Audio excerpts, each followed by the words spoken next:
பிரமாணங்களை கைக்கொள்ளும்படி என் நடைகள் ஸ்திரப்படுத்தும்.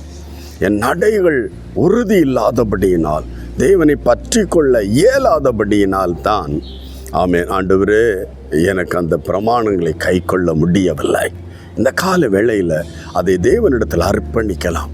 என் நடைகளை ஒன்று உறுதிப்படுத்துங்க. நான் வழியே போகிறேன், சரிக்கு விழுந்து விடுகிற ஆண்டவரே உம்முடைய சன்னதியை விட்டு தயவா என் நடைகளை உறுதிப்படுத்தும்.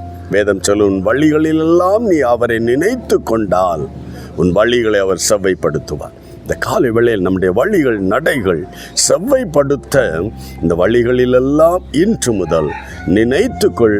நீ கற்பனைகளை கை கொள்ள உன்னால முடியும். தேவ பிரமாணங்களை கை கொள்ள உன்னால முடியும்.